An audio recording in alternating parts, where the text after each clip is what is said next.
भगवान की जय।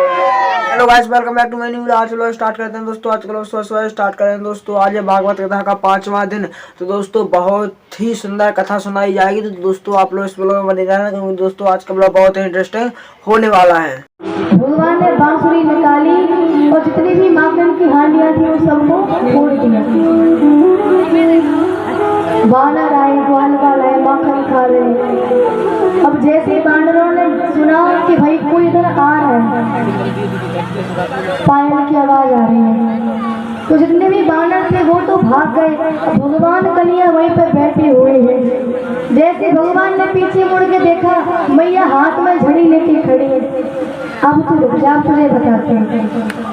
आगे आगे भगवान कन्हैया और पीछे पीछे मैया। मैया बोली कि कन्हैया आज तो बचेगा नहीं, आँख मुझे पकड़ के मारो। भगवान भागे जा रहे हैं, भागे जा रहे हैं, भागे जा रहे हैं, पीछे से मैया भागे जा रही है। भाई भगवान कन्हैया तो बालक है, अब बच्चों में तो वैसे भी ताकत ज्यादा होती है। अब मैया व्रत है तो मैया पे ज्यादा नहीं भागा गया।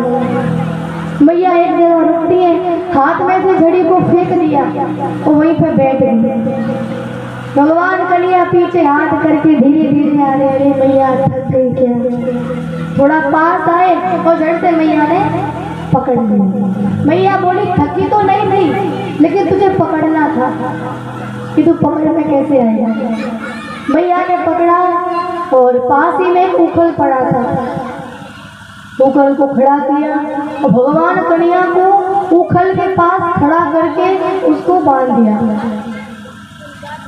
अब जैसे बांध रही थी तो जिस रस्सी से बांध रही थी वो रस्सी 2 आंगुल छोटी पड़ गई। मैया ने दूसरी रस्सी ली, उससे बांधना चाहा, वो भी 2 आंगुल छोटी पड़ गई। एक और रस्सी ली, वो भी 2 आंगुल छोटी पड़ गई।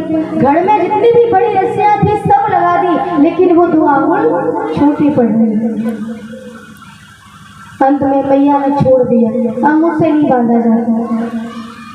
तभी भगवान कन्हैया जो पहले वाली रस्सी थी ना, जो 2 आंगुल छोटी पड़ रही थी, स्वयं उसी से बन गई, गठान लगा ली। मैया बोले कि अच्छा तू बड़ा होशियार है, गठान तो लगा लिया, गठान आगे है, जब जाएगा तब खोल के भाग जाएगा। तो मैया ने वो गठान उखल के पीछे कर दी। अब यहाँ तक तेरे हाथ नहीं जा पाएंगे तो अब तू यही बना दे। मैया अंदर चले गई। भगवान कन्हैया है, खड़े खड़े पैर दुखाए, भगवान बैठ गए, घुटनों के बल चलते चलते अपने आंगन में चल रहे थे। तो उनके आंगन में 2 वृक्ष लगे हुए थे, बिल्कुल पास ही। भगवान कन्हैया तो वृक्षों के बीच से निकल गए, लेकिन जो उगल था वो वृक्ष से अड़ गया। भगवान ने थोड़ी सी ताकत लगा दी, एकदम पीछे होके जैसे आगे आए कि दोनों वृक्ष उखड़ गए। जैसे किसी चीज के टूटने की आवाज हुई, नंद बाबा मैया गोपियां भाग के आई। इधर जैसे वृक्ष टूटे, उसमें से 2 देव प्रकट हुए। भगवान कन्हैया ने पूछा तुम कौन हो? उन्होंने कहा कि हम कुबेर के पुत्र नल कुबेर मणिग्रीव हैं।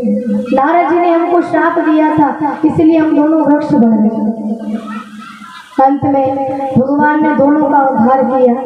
जैसे मैया ने देखा कि हमारे लाला वृक्ष उखड़े पड़े हैं, उनके बीच में बैठे हैं, मैया भाग के आई, लाला को ऊपर से खोल दिया और गोद में लेके बोली कि लाला मुझे क्षमा करना, मुझसे गलती हो गई, अगर आज उसको कुछ हो जाता तो मैं कहीं की न रहती। भगवान कन्हैया को महल में अंदर ले गए। सुखदेव जी कहते हैं कि हे राजा, धीरे धीरे भगवान कन्हैया बड़े हुए तो गैया चराने जाने लगे।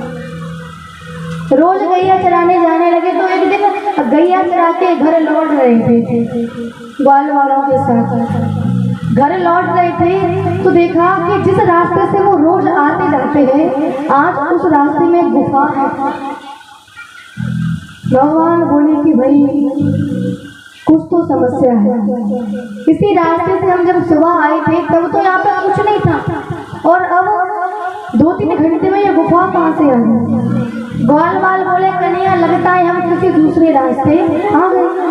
कई सारे रास्ते एक जैसे होते हैं। भगवान बोले कि नहीं नहीं मुझे अच्छे से पता है, इस रास्ते से हम सुबह निकल के गए थे। ग्वाल वाल जो भी है बोले चलो कोई बात नहीं हम चलते हैं। तभी ग्वाल वाल बोले कि अच्छा कन्हैया अब तुम कहो तो एक बार इस गुफा में अंदर जाके देखो कि कैसी गुफा है। भगवान बोले कि नहीं नहीं अंदर नहीं जाएंगे, घर जाना है देर हो जाएगी, मैया डांटेंगे।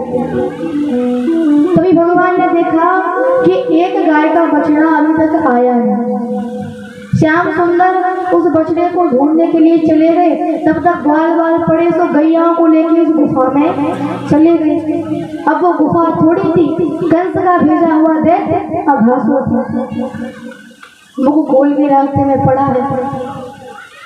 अब जो अघासुर के दांत थे ना, तो ग्वाल वाल क्या बोले कि भाई इस गुफा में तो बढ़िया व्यवस्था है, देखो कितनी अच्छी खुटी है, जो भी झूले वोले थे उसके दांत पे टंगा दिए। बोले अब हम अंदर चलते हैं। जैसे ही अंदर गए तो जो अघासुर था वो एकदम से इधर उधर हुआ। तो सुखदेव जी कहते हैं कि हे राजा परीक्षित, जितने भी ग्वाल वाल है गैया हैं वो सब उसके पेट में चले गए। भाई वो तो सर्प है, विष के तेज से वो सब बेहोश हो गए। भगवान कन्हैया आए तो देखा कि उनके झूले टंगे हुए हैं खुटी से। बोले कि जरूर इसी में गए होंगे। जैसे ही भगवान कन्हैया उसके मुख में प्रवेश करते हैं कि अघासुर ने अपना मुख बंद कर लिया। श्री सुखदेव जी कहते हैं कि हे राजा परीक्षित, देखते देखते भगवान कन्हैया ने अघासुर का उद्धार किया और ग्वाल वाल गैयाओं को उसके पेट से बाहर निकाला। बोले बाके बिहारी लाल की जय हो, बोले राधे रानी सरकार की जय हो।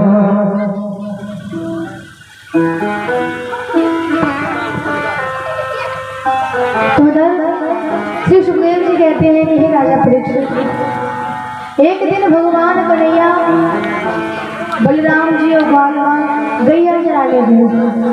अब उस दिन कोई भी भोजन लेके नहीं आया है, न भगवान कन्हैया भोजन लेके आए हैं तो न ग्वाल वाल लेके आए हैं। तब ग्वाल वाल भगवान कन्हैया से बोले कि अरे कृष्ण हमें बड़ी जोर से भूख लगी है, अब कहीं की भोजन व्यवस्था करो। भगवान बोले कि मैं कहाँ से व्यवस्था करूँ, यहाँ पर तो कोई फल भी नहीं है कि हम तब तक उसे खा लें। ग्वाल वाल बोले कि हाँ ये पास में एक ताल वन है, उसमें बड़ी स्वादिष्ट फल लगते हैं, लेकिन लोग कहते हैं कि उस वन में एक धेनुकासुर नामक दैत्य रहता है। तो आज तक उन फलों को किसी ने खाया नहीं। अच्छा कृष्ण तुम तो हमारे मित्र हो, एक बार हमें फल खिला दो। भगवान बोले ठीक है चलो चलते। ताल वन में पहुंचे, देखा कि पूरे वन में अंधेरा है, लाल लाल फल दिख रहे हैं। भगवान ने पत्थर उठाया और जोर से पत्थर मारा तो जो फल था वो नीचे आके गिर गया। अब जैसे फल के गिरने की ध्वनि हुई कि धेनुकासुर भाग के आया और बलराम जी खड़े थे तो पीछे होके बलराम जी को लात मारी। अब जैसे लात मारी तो बलराम जी दूर, बलराम जी खड़े हुए कपड़े धराए, बोले अच्छा अपनी पावर दिखा रहा, रुक जा मैं दिखाता हूँ। तो वही पिछले दोनों पैर पकड़े और घुमा घुमा के वृक्षों में दे मारा तो बेचारे की मृत्यु हो गई। अब तो ग्वाल वाल भगवान कन्हैया बलराम जी को चिढ़ाने लगे, बोले भैया तुमने बेचारे गधे को नहीं मार दिया, उसने तुम्हारा क्या बिगाड़ा, गधे को मार दिया। घर पहुँचे, अब घर जाके सबसे कह रहे हैं कि आज हम एक वन में गए तो बलराम ने एक गधे को उठा के पटक के मार दिया। तो सब हंसने लगे कि बलराम गधों को भी मारने लगा। अब बलराम जी गुस्सा हो गए, बोले मैंने दैत्य को मारा है और ये कह रही है कि गधे को मारा है, अब मैं कर गया कराने नहीं जाऊंगा। भगवान बोले कि यही तो मैं चाहता था, कालिया लाल को तो कृपा करनी है ना, क्योंकि ये भी शेष अवतार है। अब भाई परिवार तो हुआ ही, तो कृपा करेंगे तो उनको थोड़ा दुख होगा। बुरा लगेगा, इसलिए तुम्हारा घर रहना जरूरी है। बलराम जी रूठ गए, गुस्सा हो गए, बोले मैं नहीं जाऊंगा, मैंने दैत्य को मारा है, तुम कहते हो कि गधे को मारा है। सुबह हुई, आज बलराम जी नहीं गए, ग्वाल वालों के साथ भगवान कन्या गैया चलाने गए। यमुना जी के पास गेंद खेल रहे हैं,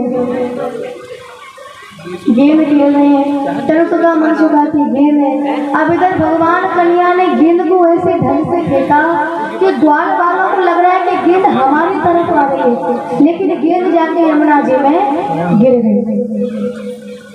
यमुना जी में गिरी है तो तरुसुगा मनसुगा रोने लगे, बोले कन्हैया हमें कुछ नहीं पता, हमें हमारी हुई गेंद चाहिए। भगवान बोले कि चिंता मत करो, कल अपनी मैया से नई गेंद बनवा के ले आऊंगा। बोले नहीं, नई गेंद नहीं चाहिए हमें, तो यही पुरानी वाली चाहिए।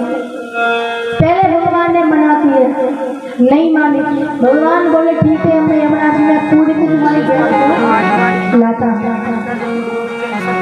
अब तो जैसे सुना कि भगवान कन्या यमुना जी में कूदने वाले, ग्वाल वाल बोले नहीं, हमें गेंद नहीं चाहिए, तुम यमुना जी में मत जाओ, उसमें बहुत बड़ा सांप रहता है। भगवान बोले अब मैंने कह दिया तो कह दिया। भगवान यमुना जी में कूद गए। यमुना जी में भीतर जाके देखा कि कालिया नाग की पत्नी उसके चरण दबा रही है। तो हमारी मैया है, वो तो जानवर है, फिर भी पति की सेवा कर रहे हैं। अब ये तो इंसान है, बताओ फिर भी सेवा नहीं करते। अरे मैया कुछ सीखो। तो उधर कालिया नाग की पत्नी अपने पति के चरण दबा रही है, बढ़िया सेवा कर रही है, पति सो रहे आराम से। भगवान बोले कालिया नाग जल्दी बाहर आओ। आवाज सुनी, पत्नी भाग के गई, बोले अरे बालक क्यों चिल्ला रही हो, मेरे पति को पता चला ना तो तुम्हें मार देंगे और खा जाएंगे। बोले बुला तो दो पहले, कौन किसको मारता है। कालिया नाग ने सुना कि कोई आया है। कालिया नाग आया और भगवान कन्या को पकड़ लिया। भगवान कन्या को पकड़ा तो जो भी उसने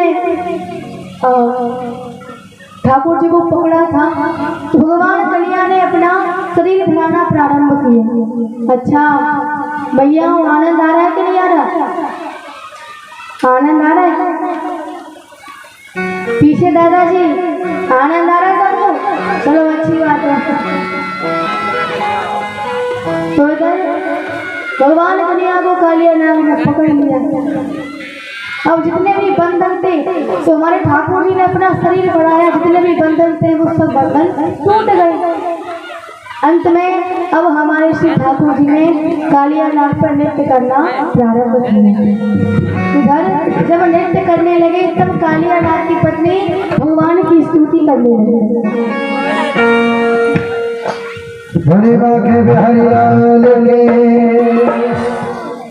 नाचत गिरधारी नाचत बनवारी, तांडव गति मुंडन पर नाचत गिरधारी, तांडव गति मुंडन पर नाचत गिरधारी, नाचत गिरधारी नाचत बनवारी, नाचत गिरधारी नाचत बनवारी, तांडव तांडव तांडव मुंडन पर नाचत गिरधारी, तांडव गति मुंडन पर नाचत गिरधारी।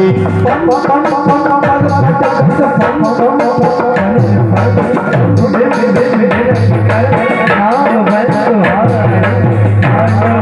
मुंडन पर नाचत गिरधारी, तांडव गति मुंडन पर नाचत गिरधारी।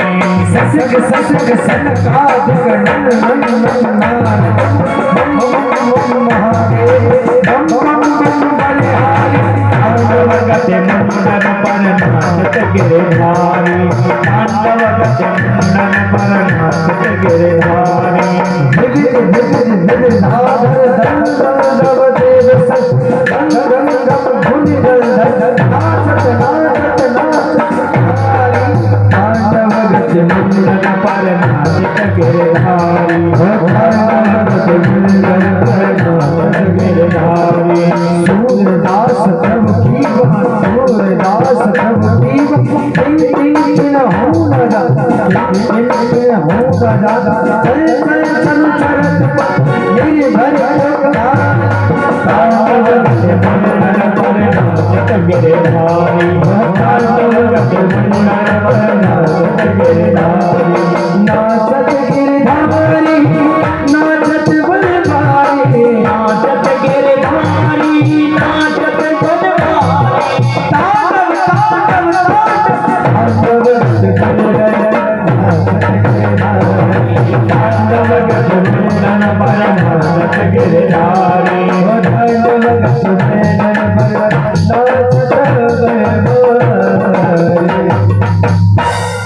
भोलेबान के बिहारी लाल की। तो इधर श्री सुखदेव जी कहते हैं कि हे राजा परीक्षित, अंत में भगवान कन्हैया ने कालिया नाग पर कृपा की और अंत में जब कालिया नाग यमुना जी को छोड़ के चला गया तो यमुना जी का जो जल था वो बिल्कुल शुद्ध हो गया और जितने भी ब्रजवासी हैं यमुना जी से जल भरने लगे। बोले वृंदावन बिहारी लाल की, बोली राधे रानी सरकार की। अच्छा, मेरे भक्तों से कहना है कि अब थोड़ी देर बाद गोवर्धन महाराज की पूजा होगी तो नृत्य कौन कौन करेगा? पीछे दादाजी आप नहीं करोगे? पीछे दादाजी बैठे हुए हैं, कौन कौन करेगा? हाथ उठा के बताओ। अच्छा, दादाजी नहीं करेंगे, आधे दादाजी बोल रहे हैं और आगे नहीं बोल रहे। अच्छा, आप नहीं करोगे? अच्छा ठीक है, आप नृत्य मत करना, लेकिन खड़े होकर ताली तो बजा देंगे। कौन कौन बजाएगा? हाथ उठाना। अच्छा, ताली तो सब बजाएंगे लेकिन नृत्य आगे दादाजी करेंगे। लोग कोई बात नहीं, तो मैया आप तैयार रहना नृत्य करने के लिए, ठीक है? तो इधर श्री सुखदेव जी कहते हैं कि हे राजा परीक्षित, एक दिन भगवान कन्हैया गैया चराने गए हुए थे। देखा कि बहुत धूप है, गर्मी भी लग रही है, तो एक वृक्ष के नीचे हमारे ठाकुर जी बैठे हैं। आज फिर भोजन लेके नहीं आए। अच्छा देखिए, भक्तों से निवेदन है कि कृपा करके मैया ये बातें ना करें, तो कथा में ध्यान दें। तो उधर आज हमारे प्रभु भोजन लेके नहीं आए, तो ग्वाल वालों से भगवान ने कहा कि हे सखाओ, यही थोड़ी दूर पे ब्राह्मण देव यज्ञ कर रहे हैं, तो तुम उनके पास जाओ और थोड़ी भोजन सामग्री मांग लाना। अच्छा, ध्यान से कौन कौन सुन रहे हैं? क्योंकि हमारे भक्त बात करने लगे हैं। निवेदन है कि कृपा करके बात ना करें। तो इधर भगवान कन्हैया ने ग्वाल वालों से कहा कि हे सखाओ, थोड़ी दूर पर ब्राह्मण देव यज्ञ कर रहे हैं, तुम उनके पास जाके थोड़ी भोजन सामग्री मांग लो। ग्वाल वाल गए ब्राह्मण देवता के पास, ब्राह्मण के पास गए और बोले कि हमारे कन्हैया को भूख लगी है, थोड़ी भोजन सामग्री दे दो। ब्राह्मण बोले कि यहाँ हम यज्ञ कर रहे हैं और तुम्हें भोजन की पड़ी है, चलो जाओ यहाँ से, कोई भोजन नहीं है। ग्वाल वालों को भगा दिए। ग्वाल वाल गए, बोले कन्हैया उन्होंने तो भोजन देने से मना कर दिया। भगवान बोले किसके पास गए? बोले हम तो ब्राह्मण के पास गए थे।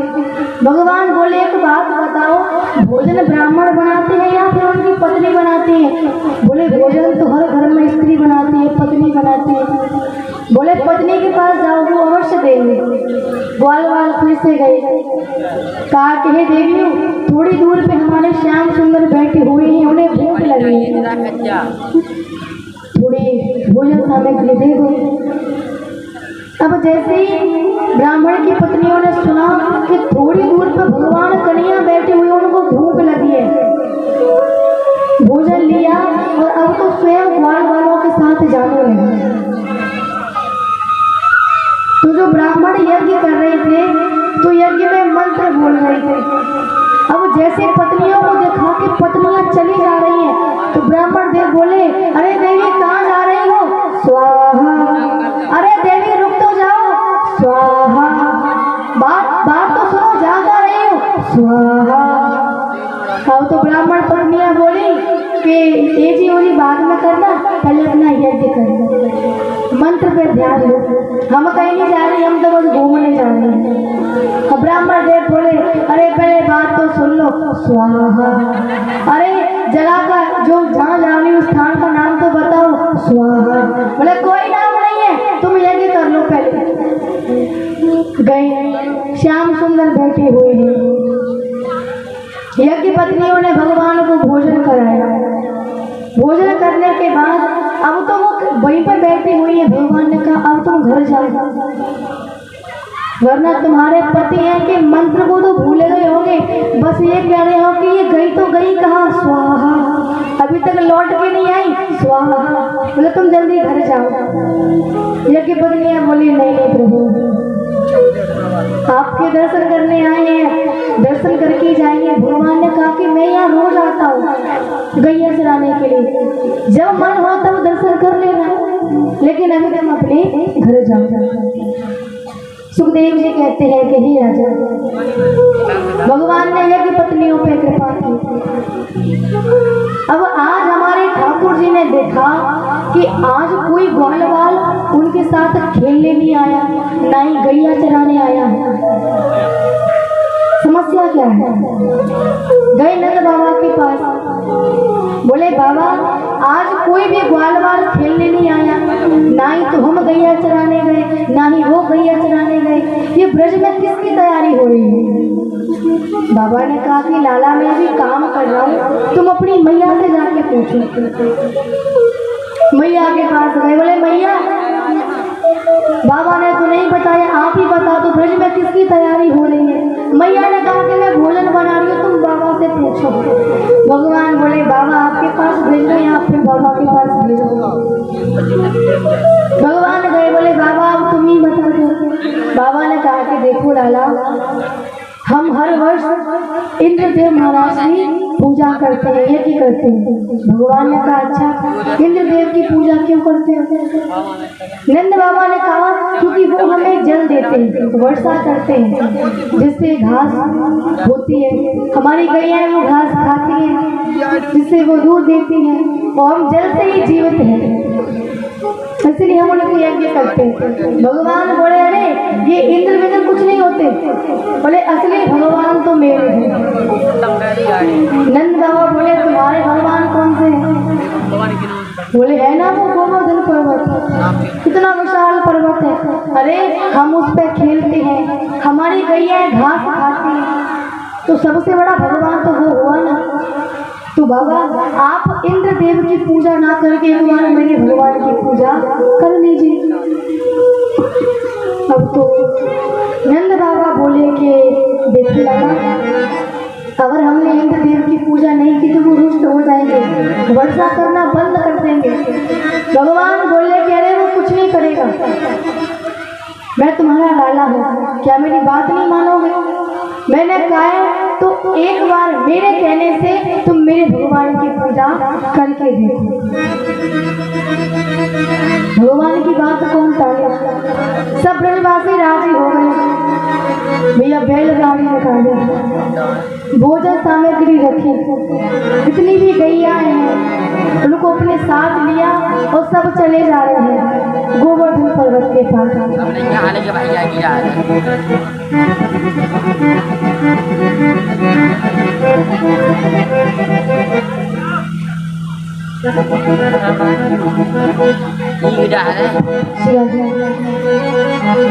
तो इधर सब ब्रजवासी तैयार हुए, भोजन की सामग्री बैलगाड़ी में रखी और सब जाने लगे।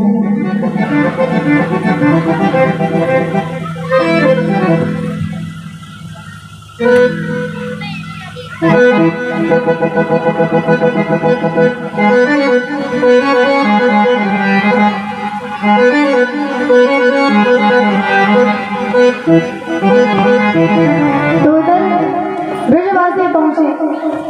जाने के बाद अब तो ब्रजवासियों ने देखा कि खूब विशाल गोवर्धन महाराज है। सबने भोजन सामग्री रख दी और अब ग्वालवाल है कि बस पर्वत को देख रहे हैं। क्या देख रहे हैं? भगवान कन्हैया ने पूछा अच्छा ग्वाल वालों मेरे भगवान कैसे हैं? समझ में नहीं आ रही। बोले क्या समझ नहीं आ रही? बोले कि जब हम इनको भोग लगाएंगे तो ये भोजन खाएंगे कैसे? ना तो इनके हाथ है और ना इनका मुख है, भोजन कैसे खाएंगे? भगवान बोले कि देखो पहले तुम पूजा तो करो उनकी, और फिर बाद में इतना भोजन करेंगे कि तुम्हारा भोजन ही नहीं। अब तो सुखदेव जी कहते हैं कि हे राजा परीक्षित, इधर ग्वाल वाला बोले कि ठीक है। ब्रजवासियों ने पूजन सामग्री निकाली और अब तो गोवर्धन महाराज की पूजा करने लगे। देखिए मैयाओं से कहना है कि सबसे पहले हमारी परीक्षित महाराज पूजन करेंगे, उसके बाद हमारी मैया आएंगी और एक एक करके गोवर्धन महाराज का पूजन करेंगे। तब तक आइए फिर हम भोजनों का आनंद लेते हुए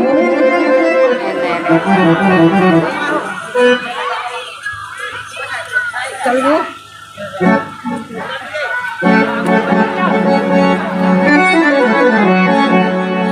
बोलिए गोवर्धन भगवान की। मन के द्वारा सही, मन के द्वारा सब फल बड़े भाव से गोवर्धन महाराज की परिक्रमा लगाते हुए चलेंगे और बड़े भाव से झूमते हो, आनंद में मस्ती करते हुए कहेंगे मैं तो गोवर्धन को जाऊं मेरे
अच्छा भैयाओं, एक एक से जो पूजन करना चाहे वो बारी बारी से एक एक से पूजन करते चले।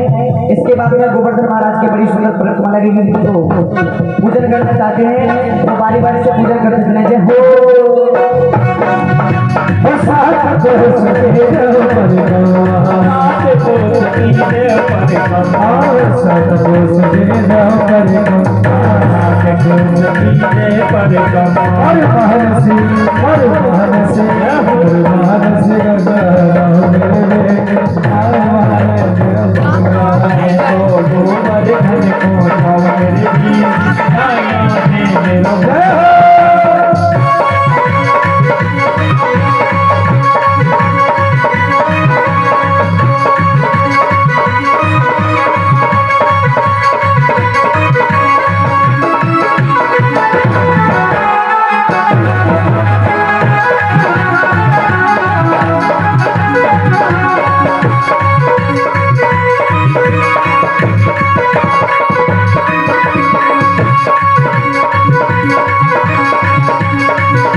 सके तेरे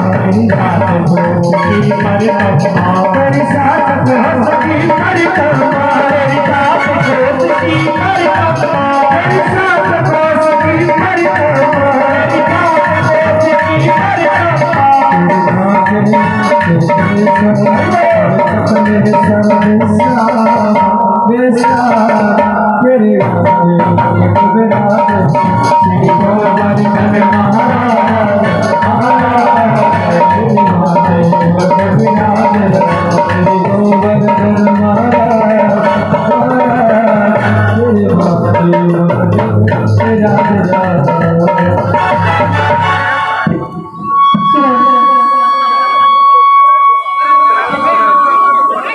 जय श्री राम। अच्छा सब खड़े हो गए अपने अपने स्थान पर। अब नृत्य कर ले, उसके बाद तो हाथ आड़ रहेंगे। ठीक है हाँ दादाजी आप भी खड़े हो जाइए। अब जिनका नृत्य करने का मन हो वो नृत्य कर लेना और नहीं हो तो बस थाली की सेवा कर लेना। ठीक है मेरा घोड़ा नहीं सरकार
अच्छा पीछे दादाजी भगवान ने कितने रूप बनाए अपने?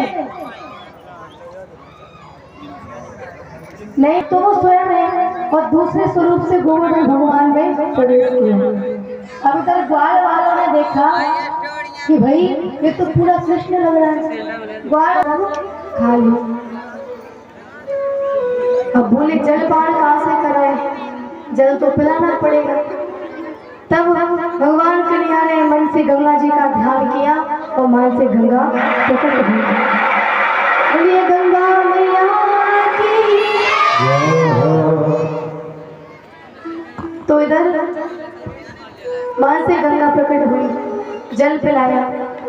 अंत में श्री सुखदेव जी कहते हैं कि हे राजा परीक्षित, अब इधर जितने भी ग्वाल वाल हैं वो सब घर जाने ही वाले थे कि तभी महाराज इंद्र को पता चला कि ब्रजवासियों ने उनकी पूजा यज्ञ रोक दी है। क्रोधित हो गए, मेघों को आदेश दे दिया, जाओ ब्रज में इतनी वर्षा करो कि ब्रज डूब जाए। वर्षा प्रारंभ हुई। ग्वाल वालों को लगा कि भाई 2-3 घंटे में बंद हो जाएगा, लेकिन देखा कि अब तो 7-8 घंटे हो गए, वर्षा बंद होने का नाम ही नहीं ले रही। ऊपर से बारिश, ठंडी हवा चल रही है, सबको ठंड लगने लगी। सब भगवान कन्हैया के पास जाके कहा कि हे लाला, हम तो केवल तुम ही हमको बचा सकते हो, वरना हम थोड़ी देर में सब मर जाएंगे। अरे लाला उधम नहीं करते, जो भगवान की कथा में बैठे हो और लड़ाई कर रहे हो, अच्छी बात नहीं है, उधम नहीं करते, ठीक है। तो इधर जितने भी ग्वाल वाल है सब भगवान के पास गए, बोले लाला अब तो तुम ही रक्षा कर सकते हो। देखते देखते भगवान कन्हैया ने गोवर्धन महाराज को अपनी उंगली पे धारण कर लिया। बोले गोवर्धन महाराज की। अब तो जैसे गोवर्धन महाराज को उंगली पे धारण किया, भगवान बोले सब इसके नीचे आ जाए, नीचे आ गए। अब देखा कि 2-3 दिन हो गए, भगवान कन्हैया पर्वत को उंगली पर धारण करके खड़े हैं। तो मैया ग्वाल वालों से बोली कि अरे ग्वाल वाल तुम फालतू के बैठे हो, एक काम करो तुम थोड़ा लाठी लगा लो, ताकि तब तक मेरे लाला आराम कर ले, तब तक तुम इसको धारण करके खड़े रहना तो मेरा लाला आराम कर लेगा। ग्वाल वाले बोले ठीक है। सबने अपनी अपनी लाठी उठाई और लाठी लगा के खड़े, बोले लाला छोड़ दे। भगवान बोले सच बताना छोड़ दो? बोले हाँ छोड़ दे।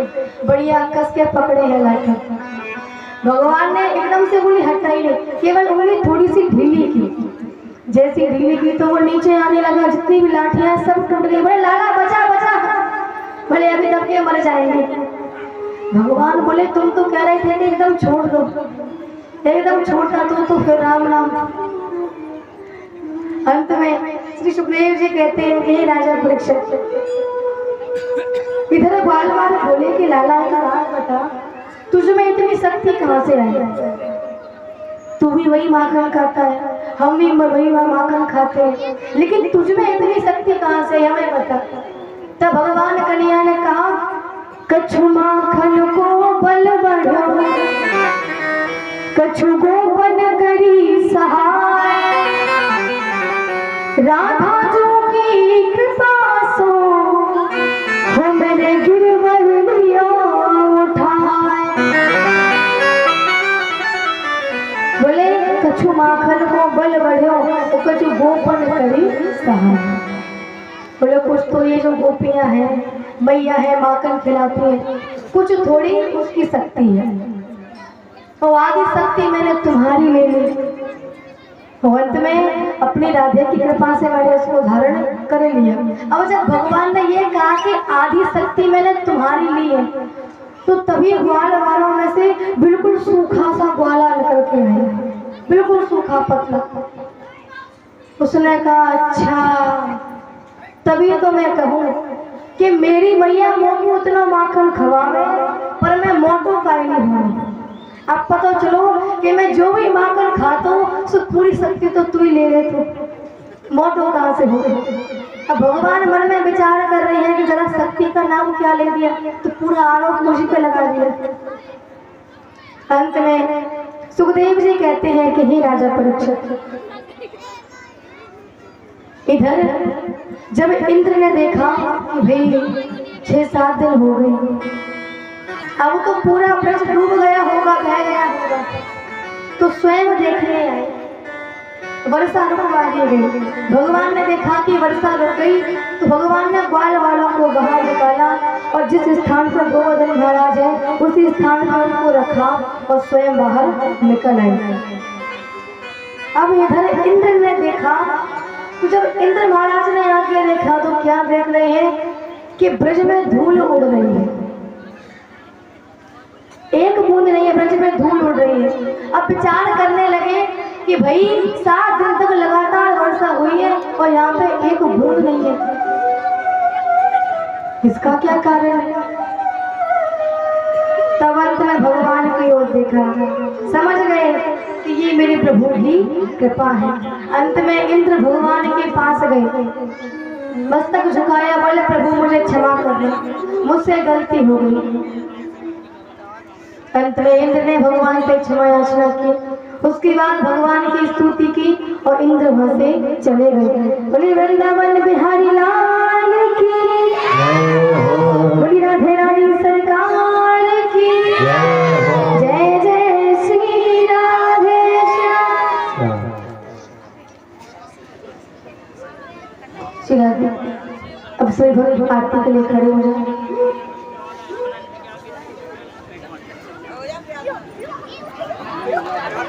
तो मेरा भक्तों से कहना है कि और कल हमारी कथा होगी, भैया जी सुन रही हो, तो कल हमारी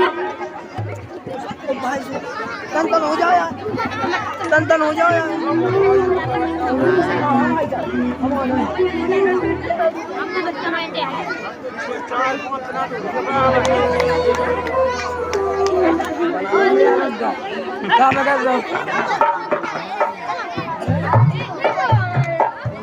मेरे भक्तों से कहना है कि मैया कल भगवान की रासलीला की कथा चलेगी और कल से होगा, ठीक है।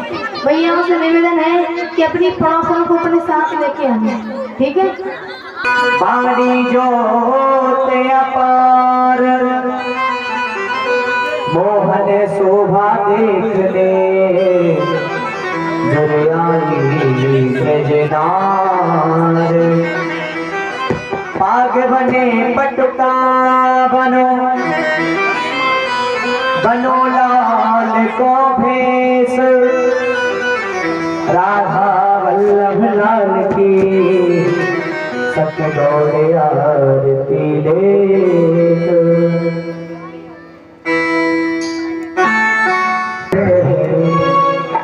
तुमको रे जाओ हे गिरधर तेरी आरती गाओ, हे गिरधर तेरी आरती गाओ, आरती गाओ करे तुमको रे जाओ, आरती गाओ करे तुमको रे जाओ, हे गौरी माँ बिहारी तेरी आरती गोर शेष प्रसो है, मोर तेरी प्रसो है, प्यारे बरसे मेरा मन है, प्यारी बरसी मेरा मन है, सभी हर जाओ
गुरुदेव भगवान की जय।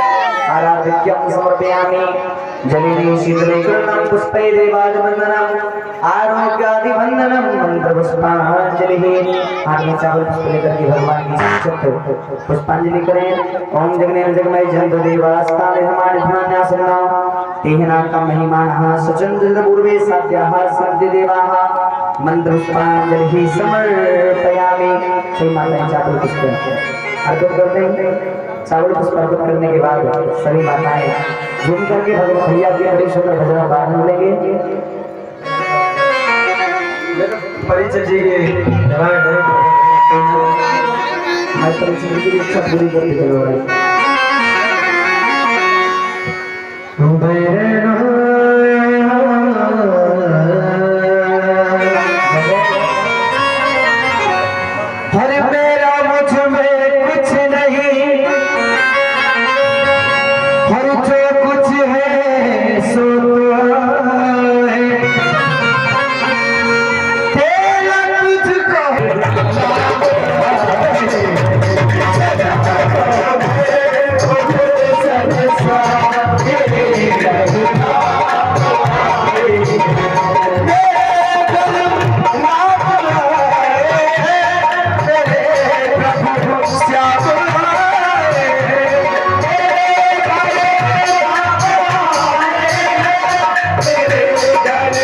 सदा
हेलो दोस्तों, आज 5वें दिन की दोस्तों भागवत कथा थी। तो दोस्तों जो भी दोस्तों मुझसे बना टूटा फूटा दोस्तों मैंने वो अपने कैमरे में रिकॉर्ड कर लिया। दोस्तों आपको ये वाला ब्लॉग अच्छा लगा होगा तो लाइक कमेंट से सब्सक्राइब करना भूला। दोस्तों मिलते हैं नेक्स्ट ब्लॉग में। Thanks for watching.